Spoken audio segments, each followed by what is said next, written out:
Hello, and thanks for joining us on the Sword of Truth podcast, the chapter-by-chapter reread of the Sword of Truth series with a knowledge of craft brew on the side. I'm Jade, and I'm here with Nate. Hello! As we find the boundaries of Chapter 5 of Soul of the Fire.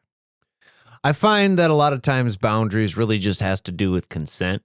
Yeah, as long as you respect the boundaries. Yeah. If You gotta respect the boundaries. If the agreement is like, I hear you, but I'm gonna do this thing. No, boundaries are boundaries is the same thing as no means no. Yeah. It's the exact same thing. That's all I meant. Like, no, they're meaningful. We don't negotiate sometimes on them. Okay. So it's just us two here again today. I don't have a whole lot of extra stuff for our little moment of truth, so I thought we would just roll right into our recap unless you have anything you wanted to share. No? Cool. You took it from me. So last chapter, we had a weird little chicken moment when we came in the building and gave a mini little lesson on how people deal with the spirit world. Basically, you know, mud people, Kaylin. Hey, everybody does their own thing. Oh, yeah. Better safe than sorry.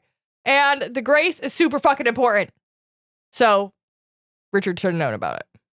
Yeah, they did talk a little bit about how, Richard would have been taught about the grace a long time ago had things not gotten fucked up. And it's just, it's one of those basic things. Like, I know they kept certain elements of who he was away from him so that he wasn't in danger, which is good.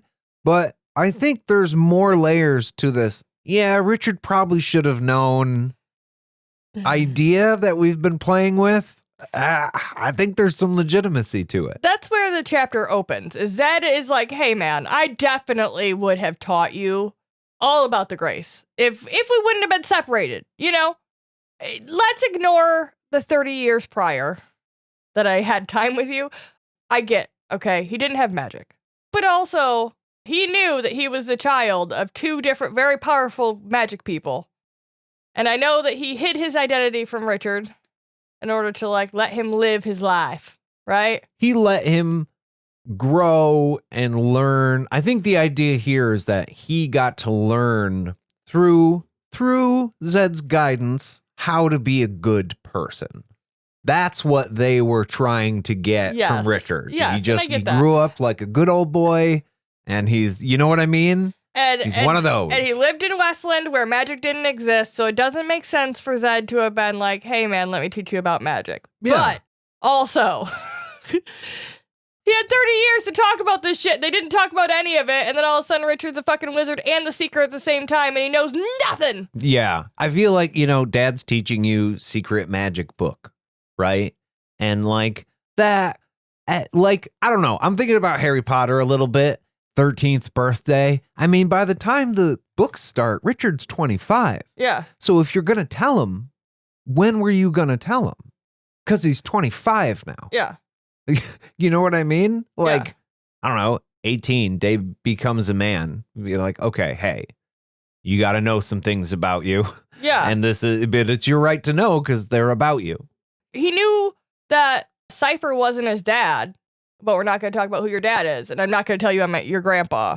Yeah. Until the world falls apart. And you're foisted into a terrible... absolute last minute. Yeah. I think that's what it is, kind of. They just waited so long. Yeah. But he's going to tell him now. So he draws a little dirt drizzled grace, which is he goes into detail about what it looks like. It's a circle, which represents the underworld. Outside that, there's nothing. Inside is where creation begins. Then there's a square, which is the veil, representing the separation of the underworld from the limits of the world of life, with a circle inside, and that circle is the world of life. Okay. In the center of that circle is an 8-pointed star with lines piercing through both circles, every other line bisecting the square. Okay. And these are the lines... these lines represent the light of Creator's rays, his gift, passing through the boundary. Right, out into the world of the dead, like on the outside where there is no light. Yeah. Yeah, okay. Okay. Through the world of life, all the way out. It's simple, but it represents the whole of everything.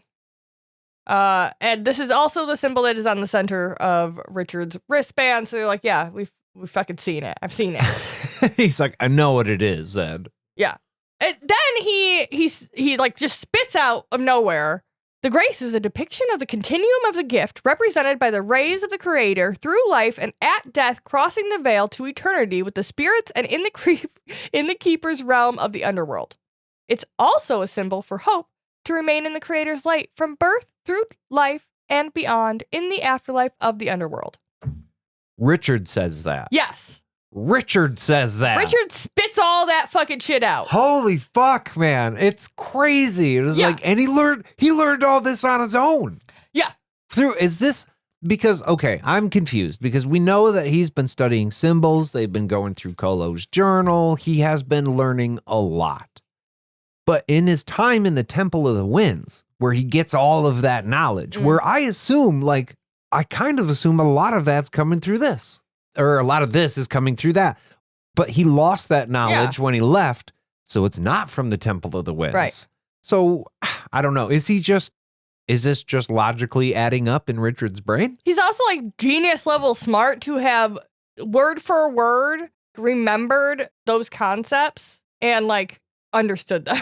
Like, yeah. Wild. Have a doctorate knowledge by the time he comes out. It's been a year and a half or some shit. Like, not that long. It has not been that long since we started this journey. No. So for him to have grasped these things, it's crazy. And yeah, I imagine Zedd was like, well, shit, why are we even doing a lesson at this point? What is the point of me telling you this? You know what, Richard? We're switching this up. You're going to sit down and tell me everything you know right now. Yeah. Yeah, apparently you didn't need to go to school. In reaction to Zedd's shock, he's like, I learned how to understand the jargon of emblems. And he read up on the grace a bit. Well, look at the big brain on Richard. Yeah. Zedd tries to school him about the consequences of all this shit and what he doesn't fucking understand. And Richard's like, yeah, I know. Read that. Simpsons did it. Yeah.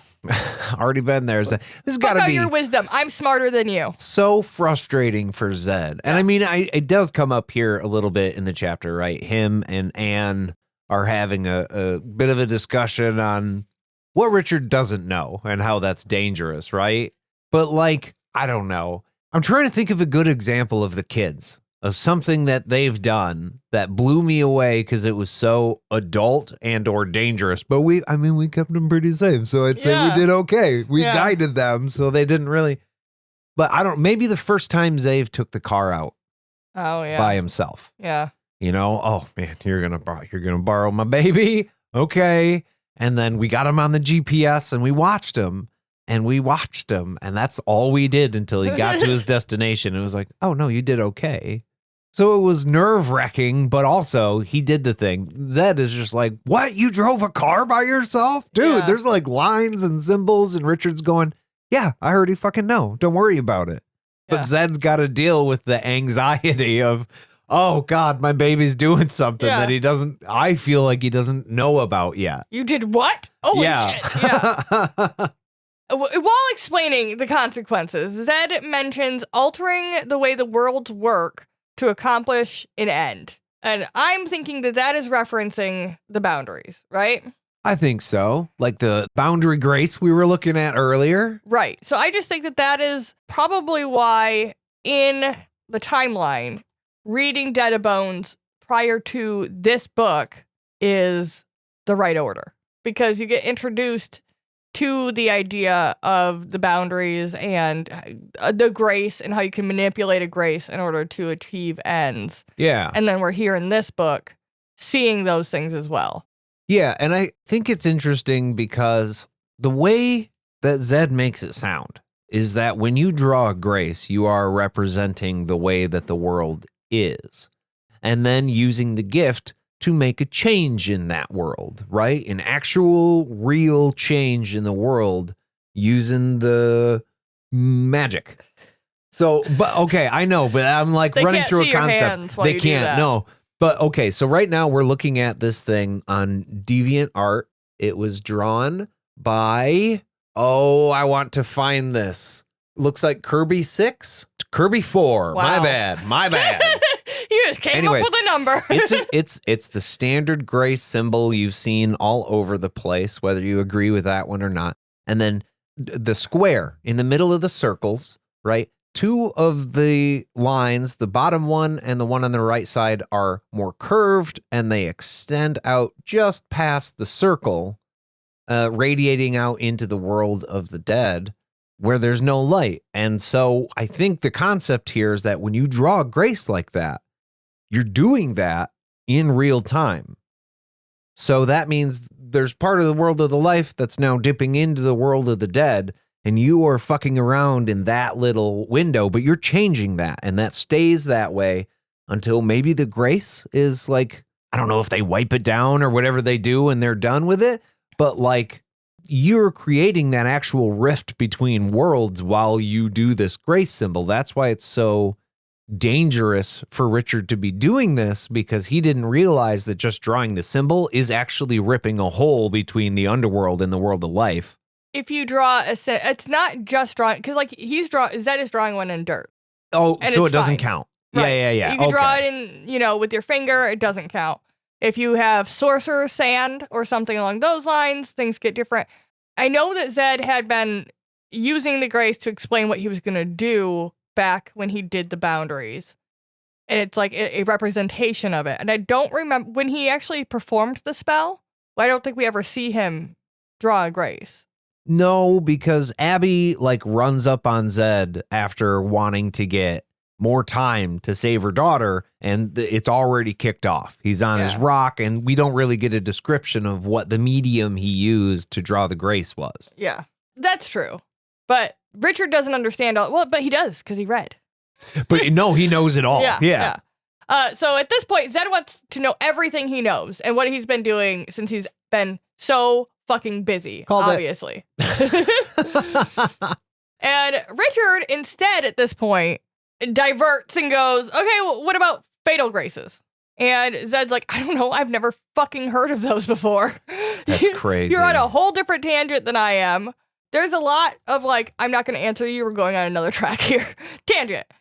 Richard then spins to the idea of another boundary, because, we don't get any further reason as to why Richard is asking about fatal graces or any further information about what he knows about them either. We just brush right past it. Did he get the concept of that from the Temple of the Winds? Or is it from Kolo's journal? I guess it could have been. We know that Kolo was a wizard, right? Mm-hmm. So it's possible that there's got to be things in there. It's journal entries, so who knows as to what specific things they may be, but yeah, I suppose it's possible he could have gotten that out of there. He's also been poking around. We know he was poking around up in the First Wizard's fucking enclave. You know what? That's right. I forgot about the First Wizard's enclave. There's that. There's his uniform, his suit with all the symbols on it. He's been studying the symbols, so he probably got a lot of the, different types of symbols. Yeah. Maybe the fatal whatever can be any type. I wonder if there's any other symbols they use, or if it's the grace every time, just different versions of the grace, or if there's like another symbol that's something else that does another thing. Well, I think that we know that there's other symbols, right? Because isn't there the ones that Richard's got all over his... Yeah. So, but I wonder if like drawing that on the ground in wizard sand, if that does anything.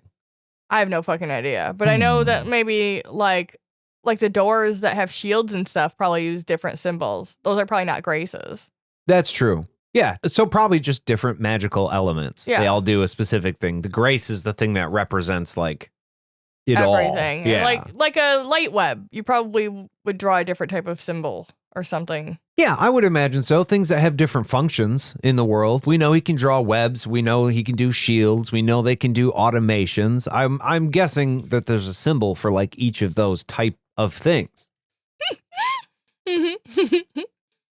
Did you take a drink there? I did. And that was way louder than I meant it to be, and I felt real bad about it. Yeah, the podcast rule also of no ice in the cup. Yeah, and I put so much ice in my cup. So much. I don't care. And It's no totally straw. fine. But you leaned into that mic like 2 or 3 times now and then immediately went, oh shit, when you heard it in the headphones. Yeah, so if So you good hear on you that, for being vigilant. yeah, if y'all hear some ice floating around, that's me. That's on me.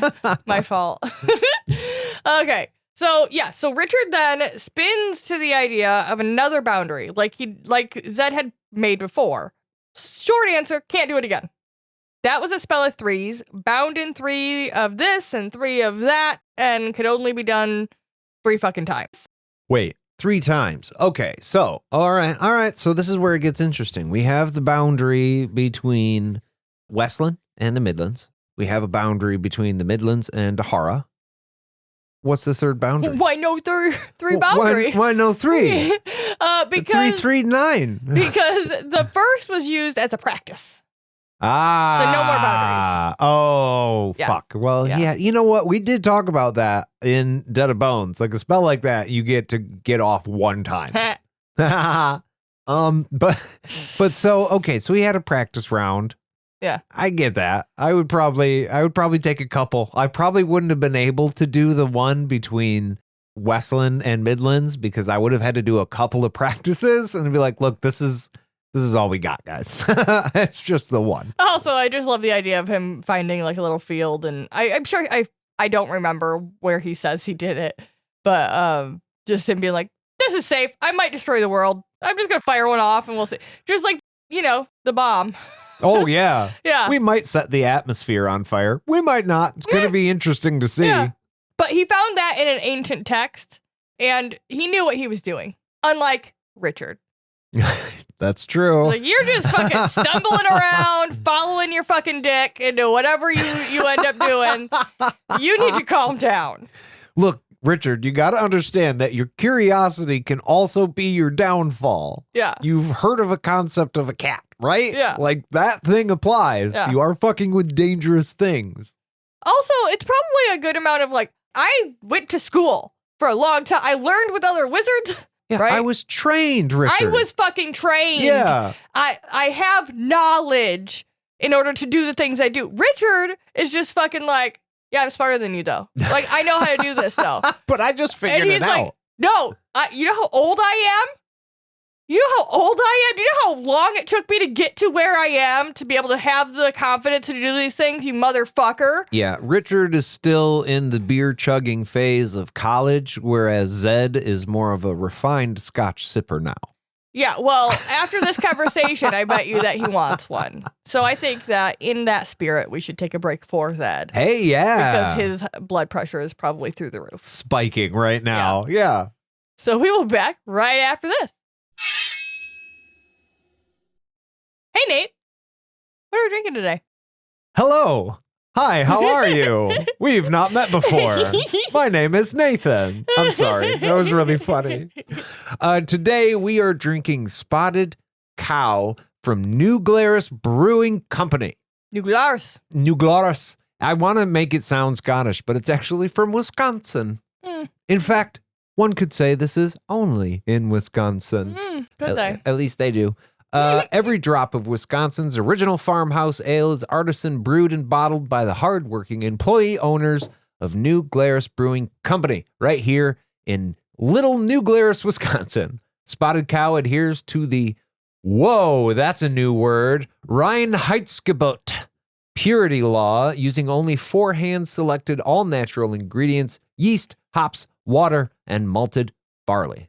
We allow the yeast to remain in the bottle to enhance the fullness of flavors, so it is naturally cloudy. Expect this ale to be fun, fruity, and satisfying. You know you're in Wisconsin when you see the Spotted Cow. Coming in at 4.8%. Yeah. Seems solid. Untapped also says they give a nod to their farmers with a hint of corn. A hint of corn. Corn. Okay. I just learned something else, is that this type of ale was really popular during Prohibition because it only required 4 ingredients and they were pretty easy to get. Good for them. So I dig that. Good for them. All right, let's take a try here. What do you think? It's okay. It's easy to drink. It is very, I'll say it, plain beer. Yeah. Yellow fizzy beer. exactly what you think about when you drink a Bud Light. Yeah. Or any of those kind of run of like a baseball game beer. Domestic light beers. Yeah, like a baseball game beer. I would say it is good. I don't know what I don't know if I would say fruity. I think there's like a hint of like lightness. I mean, it is very crisp. I think it's very good. I would give this a 7. 7 ears of corn? 7 ears of corn. What about you? Like 6.57 probably. It's all right. I'm not going to like bash it. It's a decent beer. But would I, if it was in a lineup with a lot of other beers, it's probably not my go-to. Yeah, I think something with a little more flavor would probably be my go-to. That's why I feel bad rating it bad, because for what it is, for when you want like a craft beer that's just yellow fizzy baseball game beer, like you said. An ale. This would be what you go for. For an ale. I think that's where I've been trying to like keep my ratings, like just because I hate a certain kind of beer, they don't all need to be 2s. Yeah, but this is, we do also IPAs. drink a lot of craft beer, and where this is like not all the fancy frilly stuff. This is just straight up simple. Not fruity or a stout or anything like that. Yeah. But yeah, no, I think it's pretty solid. I'm going to keep drinking it, and we'll be back right after this. Hey, thanks for coming back. Thanks for sticking around. We really appreciate that. I got to run the mixer, so. Well, I wasn't talking to you. You're stuck here. Yeah, you can't leave. That's accurate. But I was talking to the listeners because I appreciate them. So. Well, I appreciate them too. Yeah. Something I hope we both have in common. This is actually the highlight of my week. So yeah, no, I don't want to go anywhere. Yeah. Well, good. I'm glad we got that established. Yeah. Well, something that Anne wants to establish is if anyone knows where the fuck Nathan is, and not you. Again, not me. Damn. Kaylin saw him last. She told everybody how he helped and that he was in the old world with Verna, and then he took off with Walsh and Bolston, giving Richard his title back and saying, Verna, don't fucking follow me. He's going to forget what happened, probably drink a lot, and he's not going to be found until he wants to be. He wants to be free for a little while, and I feel like that's okay. We know, like, well, I think we're going to get into this in maybe just a second. She said that he's going to go mourn the girl that he was with. Yeah, no, that's what I meant. He was going to go forget everything that happened. Clarissa, yeah. She had died, and so, Nathan is now finally not a slave to the Palace of the Prophets, has loved and lost, and so now he's just going to go deal with that for a little while. Yeah. And I can't blame him. And I'm sure he doesn't want to deal with these people who probably will, I mean, in his experience, tell him, I told you so. That's why you should have just done what I told you to do. Well, and they're probably going to do the bullshit that like they're doing right now. Anna's still trying to be like, hey, where is Nathan? Yeah. No, leave him the fuck alone. She wants to put a Radahan on his neck. Yeah. And collar him like a dog. So even if he does care for some of these people, he doesn't want to get near them because they care about him too, but they're still going to slap a fucking collar on him. And absolutely not. No, I'm good. Yeah. You know what? No, I don't think I want to do that again. I don't want to do that. So Zedd again is like, okay, tell me everything that's fucking happened because I need more details. I'm getting bits and pieces of a bunch of crazy shit that's happened, and I need more. Okay. And Richard's like, okay, but no time. We got to get back to Aidendrill, and you guys can't come with us. You have to come separately. So I can't do that right now. Oh my gosh. Yeah. So he says that we can't do it. We have to journey separately because they're taking the slip. Yes. Right. I'm going to say this here because Aaron is not here, but I know he's also going to listen to this episode, so I can't say fully what I want to say. In those moments where Zedd and Richard talk about, there's things I got to tell you, there's things I got to teach you, there's things we need to experience together. I know we're in a race for time right now. I know there's a war going on. I know that even if you have to journey separately for the reasons we'll get into here in a second, that's got to happen. Fucking take an hour. Take a night. Take we're midday now. Fucking Yeah. take today to just be like, we're just going to get everything out on the fucking table because we're never going to have or rarely going to have this opportunity to be together again, right? We just got back together and now we got to go separate again. Yeah. So, man. You have every reason in the world right now. You just got married. You have all the experience in magic things in front of you. Two people who are very powerful. There's no reason to rush and not just sit for a second and go over some things and try to get back to it. Like, all right, everything's on the table now. Yeah, I'm not even suggesting they slow down. Like, keep packing, keep getting ready, but have this fucking conversation now. Yeah. Seize that fucking opportunity because, man, and there's nothing even directly related to this conversation we're having right now. But every time they seem to be together with all the people with the information, for whatever reason, we can't share the information. It's like, no, yes, you can. Yeah, you need the enemy is doing that right fucking now. Get on it.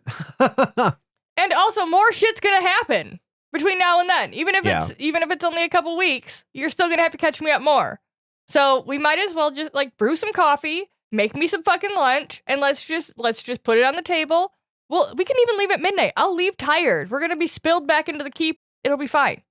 Stay up for 8 hours, leave super early in the morning. It's a slip. It's not like you're trying to make a plane. But plus also the slip, Zedd has no idea what that is. Yes. This is all new to him. So Kaylin has to explain, because again, Richard just like throws his hand, like turns away, has no time to explain anything. So Kaylin's like, okay, we met a magical being in the basement of the keep, okay? Can't wait for even this conversation. He's like, I gotta go now, bye! Yeah.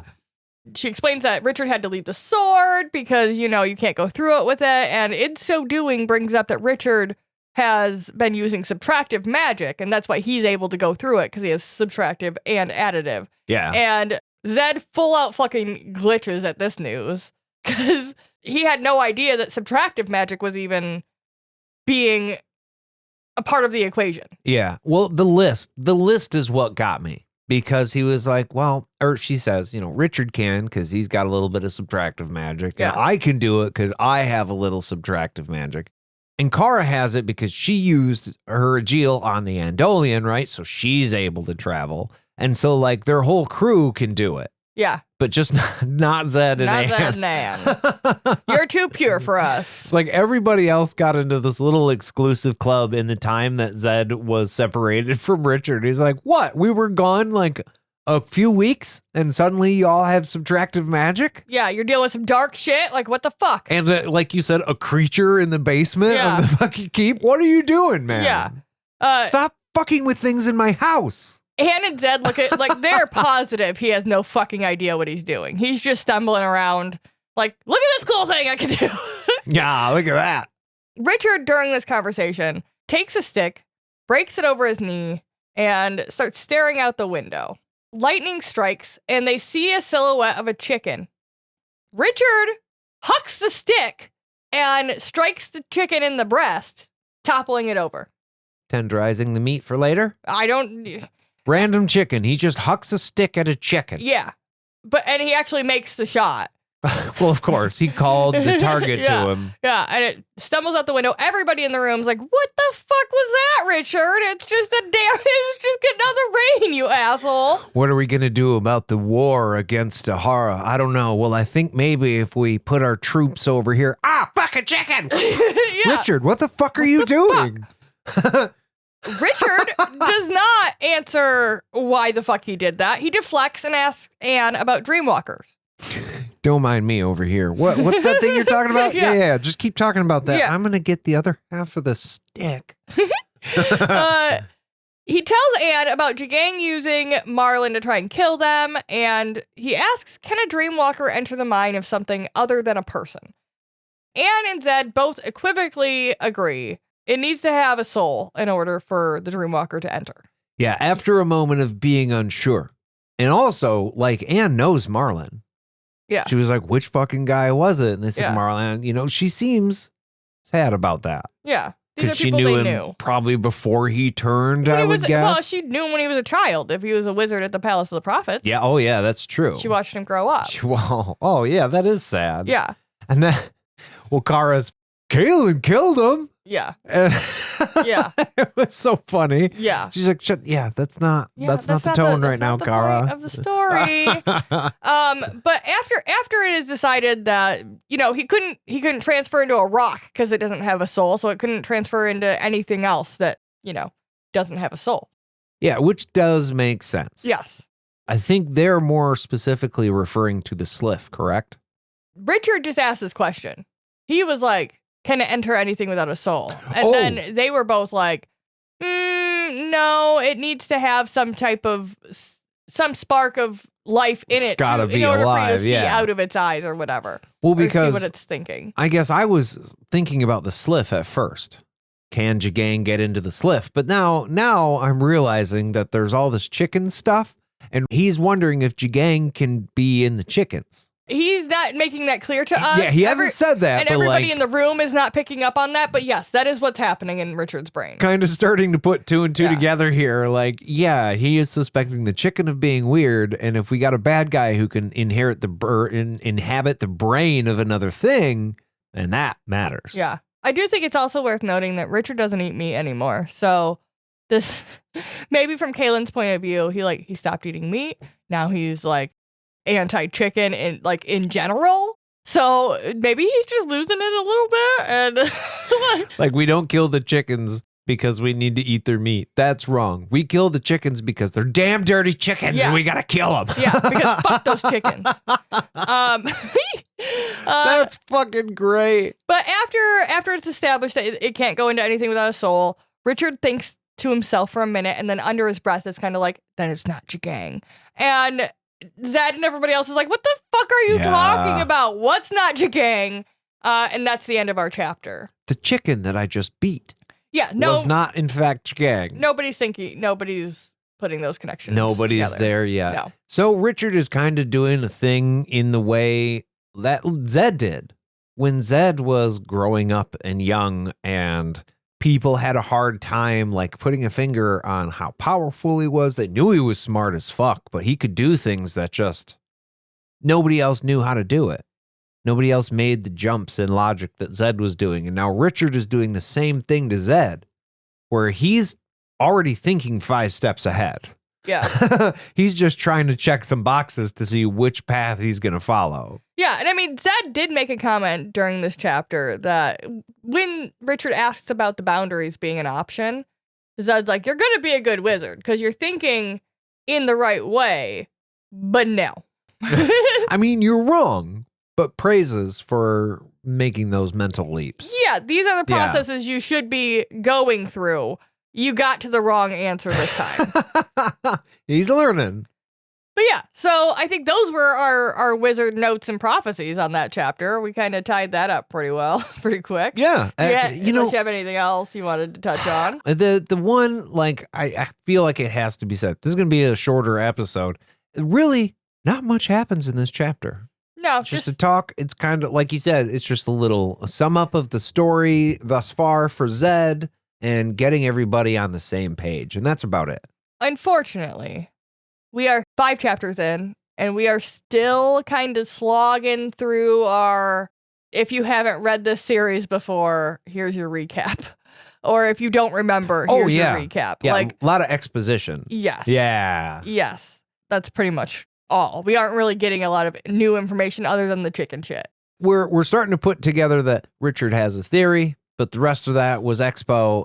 So hopefully in the next couple of chapters, that will kind of resolve as new problems and situations emerge for our heroes. Yeah, and just kind of making sure that we all know how that graces are fucking important. Here's some base knowledge. It's going to get more confusing. Strap in. I mean, this honestly all really does feel like this knowledge is important for you, Richard. Turn and face camera / reader, wink. And you should know this too, reader, that these are the things that we're going to probably be fucking with throughout this book. And the next chapter has a lot more like information in it. So we'll get to that next week. I'll have to get my wizard's pipe out. Well, that's our truth. We would love to hear yours. So write it to us in your journey books to podcastatt@gmail.com or find us on any of our social medias. If you'd like to support this podcast and hear some more awesome content from your favorite podcasters, find us over on Patreon. Us. Yeah. Over on patreon.com/podcast ATT. I missed the first two. My bad. You did. That's fine. Where every tier is a happy tier. Uh-huh. And that's all for us. Thank you guys for listening. We'll see you real soon. Bye.